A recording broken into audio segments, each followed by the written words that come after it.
Cool. So talking about complexity, when we're addressing digital transformation within procurement, you've got the digital side of it, or let's just call it procurement transformation. Yep. You've got the digital side of it, and then you've got the people side of the transformation.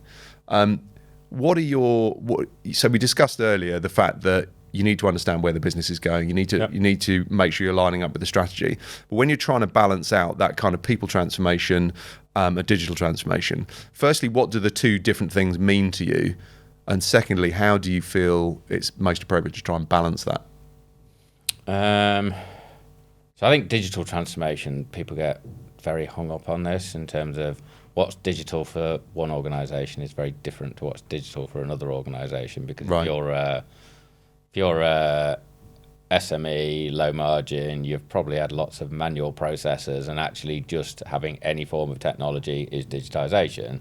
If you are a huge pharmaceutical organisation, you're very much in the world of how we automate in as much as possible, how we then bring in AI tools in to be able to provide, to augment the data and the activities that we're carrying out. So I think there isn't an easy answer of what digital transformation looked like. It's all about, for me, it's how we're using tech enablers to enable transformation within the organisation. And I think from a people point of view, I'm quite a big fan of looking at it, it's not just about organisation, it's not just about capabilities of the people, it's that whole operating model, it's the capabilities of the people, but it's also the ways of working, it's the interactions, it's how that whole ecosystem works together. And I think that's where the two need to come in play, and sometimes you need to have the technology in order for the operating model to work effectively. I mean, we've definitely had examples of that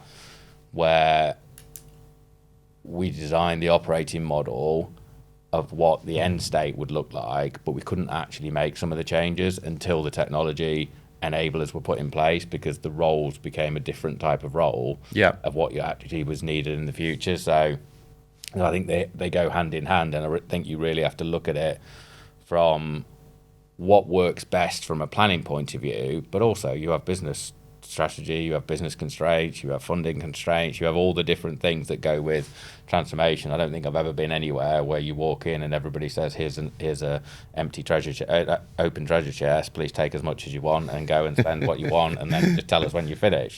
Ultimately, it's all about, like I said, it's that reposition, reimagining, but to do that you need the technology, and sometimes that's planned, sometimes it's opportunistic. So in one of my roles, we had a major, it was back in pharmaceutical days, TPRM became a real burning platform for the organisation, and as a result, even though at the time it wasn't my number one priority, it became the number one priority, and we were able to really build some good capability and be quite opportunistic in that we got a 7-figure funding request approved because we did have the burning platform within the organisation, and really we built a real strong capability in third-party risk off the back of that.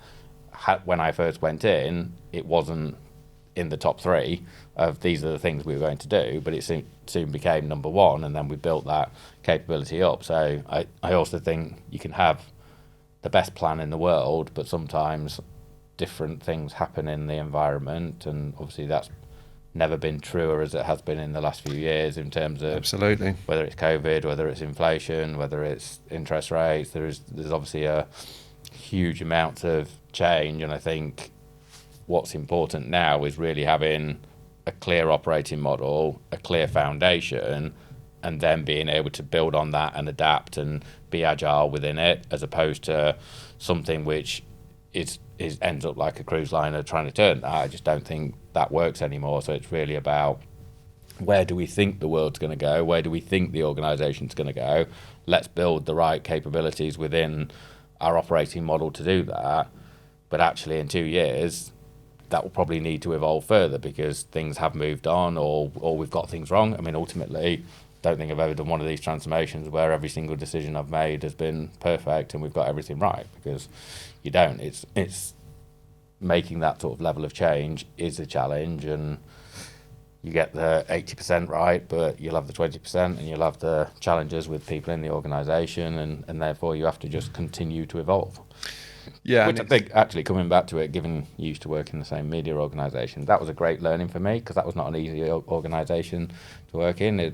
Being procurement in a media organisation is not simple. They're all about last minute, something's changed, and ultimately deadlines. it was all about either getting newspapers out or getting content out. Yeah. It was really focused. So things like policy, things like process, obviously just didn't really matter, because, as you know, we had the different sides of the organisation, whether it be digital, whether it be in newspaper format. But it was a really good learning for me of actually building the relationships, building credibility through delivery, as opposed to trying to build it through some sort of mandate, because you would have never ever got it in that organisation anyway.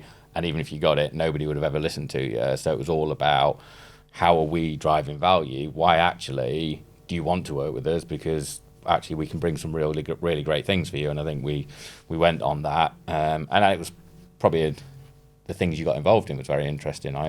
I negotiated paparazzi deals within that, which was I've never done again.